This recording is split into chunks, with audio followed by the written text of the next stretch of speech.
Well, another thing that we learned when we were in India is the difference in, anytime you go to a different country, you always kind of want to know, like, how do they do stuff? Like, how do they, a normal day, like, if I'm getting ready in a normal day and I'm going to the restroom, like, is there a mirror, is there a sink, is there running water, is the toilet, like, Western style, like, I get to sit on it, or am I going to have to squat? I'm just saying, like, it's just a fact. True. Just doing what we do. And so... the first night in India, we get to our hotel. Like we've literally been traveling for about 24 hours. Like we had at least we left the plane. A 15-hour plane ride. Yeah, we left from Charlotte to Newark, from Newark all the way to New 12-hour Delhi. Train ride to a bus ride. And we was playing trains and automobiles to get to where we're supposed to go. Yes.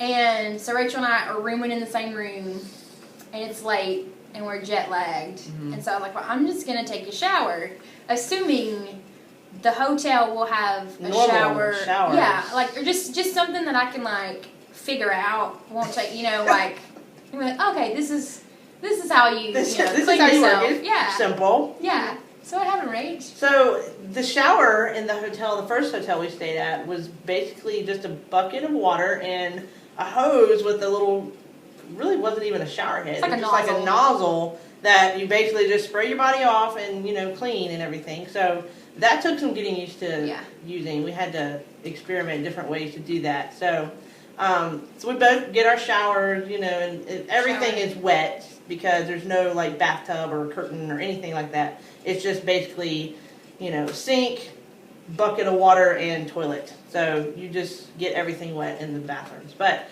the following morning, we had not really met our team other than to say, hey, my name's Rachel, my name's Jess. And meeting just other team members, because it's very late at night when we met them. So the next morning, we're all together for breakfast in the little banquet room down there. And we're sitting beside one of the other girls from Texas named Katie. And we decided, or Jess decided, that she was going to ask Katie what her, how the showers basically were. So her question for Katie was, what is your showering procedure? And in my defense, as I was thinking of that question, I meant from like a survivalist, like, okay, this is like 1, 2, 3, like this is what you need to do. Because I assumed that all the rooms were like ours, and everybody had a struggle with like trying to figure out, because we're all tired.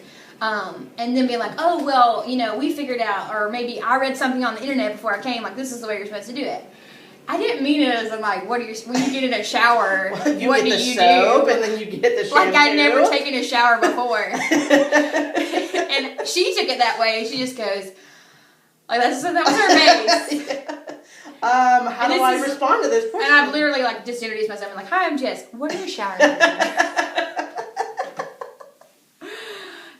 Trying to be like, okay, what is the best way that I can get in? We're just trying to learn. We're just trying to learn. But and the reason she also looked at me too is because they had gotten like bumped up to like the suite, so they had like the shower and all. They probably talked to somebody. Clearly, it wasn't us. Clearly, it wasn't us. But yeah, so it just came out really awkward, and I didn't realize it was. But Rachel, like, so Katie gives me this look of like, and Rachel's just like just she's gone, and I'm just like, what? What did I say? And then I realized, that came out incredibly creepy. Whoops! Creeper. And now we're on this trip for like 10 days. Yes. So, yeah.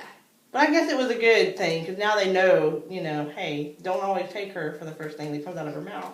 Oh, yeah. She probably means it differently. She's probably, in her mind, in my mind it makes sense. It's probably a really analytical like question. She's trying to be deep and theological about showering procedures. If someone were to come up to me and be like, hey, Jess, what were your showering procedures? We were in a foreign country. She would totally understand I would be like, well, there was this bucket, and then there was this nozzle, and then I experimented a couple times, but then I found out that this is the best way. This works and this doesn't. And you won't get water on the floor, and yeah, so if you'll just do this next time, it'll take you like 5 minutes instead of like 30 to figure it out. Really, there's no way not to get water on the floor, though. No, but that would have been my approach. I'd be like, let me help you out. But she was just like, no. The second bathroom, that we went to wasn't as nearly as difficult to learn. No. That one actually had a shower head coming from the top. Shower head. Like, that was a normal thing. I was like, I can do this. Like, there was still a bucket, though. Like, if you wanted to, like, literally fill it up and dump it over. I still don't understand what that bucket was for. I probably don't want to know what that bucket was for. Yeah, probably. I never really used it much. But speaking of bathrooms, one part of the last leg of the trip, Well, there were 2 legs of the trip. One, we took a train, a long 2 train. legs. Most things do have 2 legs. Had to walk. Yeah, there were 2 legs. So the first time we got on the train and went, and it was a sleeper car, which sleeper train. Sleeper train, not sleeper car. Sleeper train. I sleep in the car all the time. And the thing was that they told us, like, there are tons of people on the train trying to get off, and there are tons of people on the train or off the train trying to get on, and we have all of our luggage, and they have all their luggage, and the whole rule was that when this train stops, you have 5 minutes to get on and get off, or you will get left with your luggage. With your luggage, and our luggage. And it's not like there's steps. Like you literally just have to like jump a mile high in order to get up in there. The whole thing with going on there, they were like, you have, 50 pounds is the limit for your bag, and you have to be like you're required to carry your 50 pounds. Like, don't rely on somebody else to be able to carry less. Yeah, a lot. Take like one change of clothes. That's it. And so I just got used to. We were loading, so people are coming off, and they're like, "Okay, now everybody get on the train." I'm like, "Okay, this 5 minutes. I gotta try to get on. Not hit anybody and everything." I just picked up my bag, and it was 50 pounds, but I don't know. I had behemoth strength. I was like, you're like, whoa, bam! Just threw it on there and got on the train and tried to find. You wouldn't think from these arms, but they are very strong. Hey, they can come in handy when it deals with me catching a train. Hey, I can make some moves. Ingenuity right there. Yeah, missionary ingenuity. But so we got on the train, and we were in 3rd class, and 3rd class they have 6 bunk beds in one little compartment. So you're sleeping across. Yeah, you're sleeping across. Like this much space between beds, so very claustrophobic. And it's a really long cart. And on one end, you'll have like a Western toilet, like we have here. And then on the other end, you'll have like a steel Squatty Potty that has like little grooves where you're supposed to put your feet and everything. And so we figured that out. Thankfully, the first go-around, we were close to a European toilet. Yes. So it was not a big deal. Second go-around, we got bumped up to 2nd class, where instead of 6, it was 4. So it was like the 4 people that we knew and traveled with. So it wasn't that big of a deal. But we were on the end with the India Squatty Potty. And you have not lived, my friend, until you have gotten up in the middle of the night with a full bladder, and you have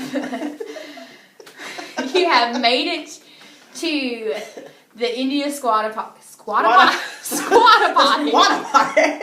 what they call it, Squatta Potty. And you have used the Squatta Pot. I'm making this like gangster. Squatta Potty. Squatta Potty.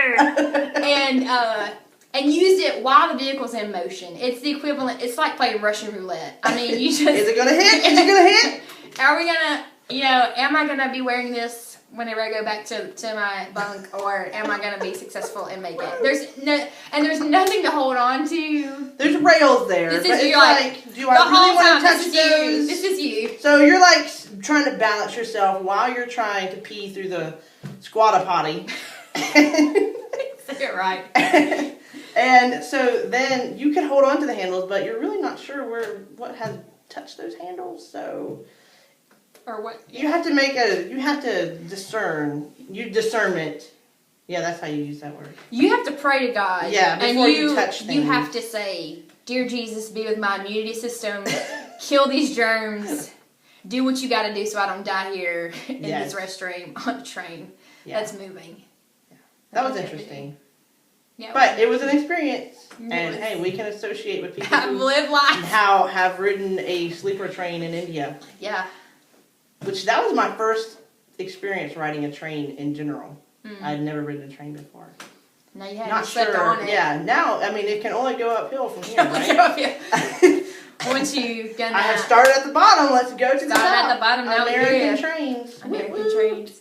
Be like, Amtrak is so fancy. It's so fast. This is the last 12 hours on a train? I just got from Florida to Maine in 2 hours. Could have been like, this is a lap of luxury. Bullet train. I'm going to take the train wherever I go now.